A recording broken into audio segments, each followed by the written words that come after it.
Hello, this is Adam with AJT Design. I'm here today with an instruction video regarding our fob case here for the 2008 to 2014 FJ Cruiser. This also covers several Toyota Land Cruisers and Lexus GX 470s. This video today is specifically geared towards the specifics of shimming the key inside the case. We do have another video that covers the general installation. We'll post a link to that below. Please make sure you watch that video as well. Okay, so I'm going to get into the key shimming specifics here. Now, if you've got a Toyota, this is probably the key that's going to come out of your fob once you dismantle it. Looks like this. If you have a Lexus, it's going to be kind of more of this fancy key that looks like this, and the part of it that goes inside the fob, they look the same, but this one is actually, in our experience, tends to be a little bit bigger. So if you have this Lexus fob, you're typically not going to need any shims. So when you put this together, I'm going to adjust the camera down here a little bit so we can see. Again, with the Lexus key, when you put this into the top half, it should be pretty snug without doing anything. So we're going to recommend, with these keys, there's typically a rounded side, which is this side, and there's more of a sharp side here, as it, due to the way it comes out of the die. So what you're probably going to want to do for the Lexus one, we recommend rounded side down, press it in here, and it should fit nice and snug, not too tight, but it should stay in there pretty well. And when you tighten it down, it should remain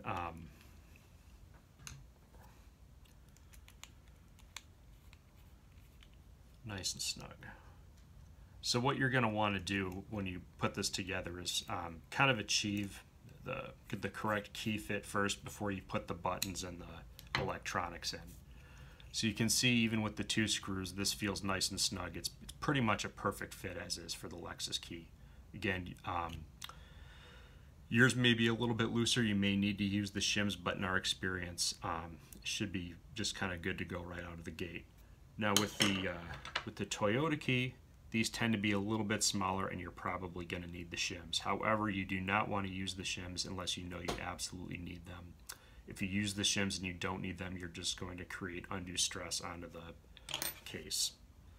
So what you're going to want to do is test it out. And with these keys, we recommend putting the sharp side down. Because it's a little bit loose, having the sharp side down provides a little bit more of a tight fit. So you can see right away this doesn't stay in nearly as well. Oops, fumbling around here. So you put that together, and you can kind of feel it rattling, but screw it down just to check.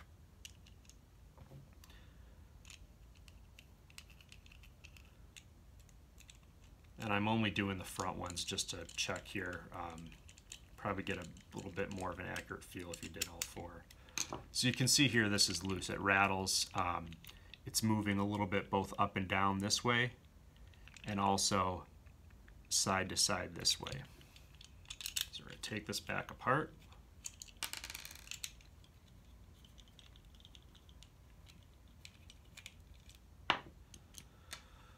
Like so.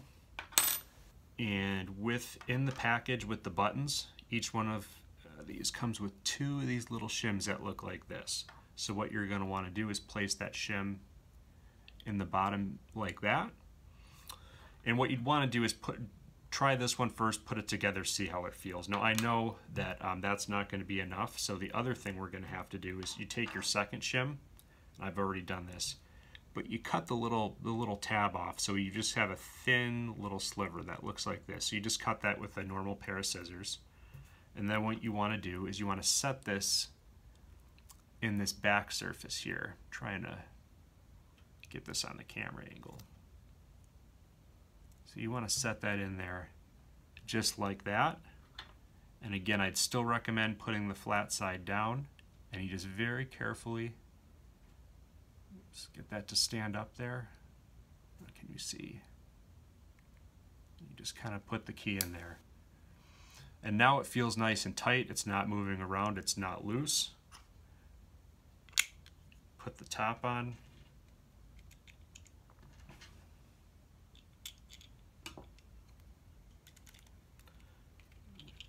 screws in to check the fit.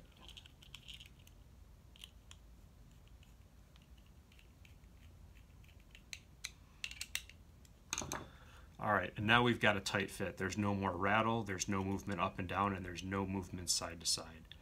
So that's typically what's recommended for the Toyota key. Obviously, there are some variances, tolerances in the fit, tolerances in these parts, so your results may vary, but that's kind of a general recommended procedure. If you're putting this together and you're confused or you can't get it, please do shoot me an email. I'll post the link below. My email is adam@ajtdesign-llc.com. And again, this video was only meant to go over the shimming of the key. Please make sure you watch the other video that covers the general installation. We'll post a link to that video below. One more thing while I'm here. When you put this together, I mentioned you don't want to over shim.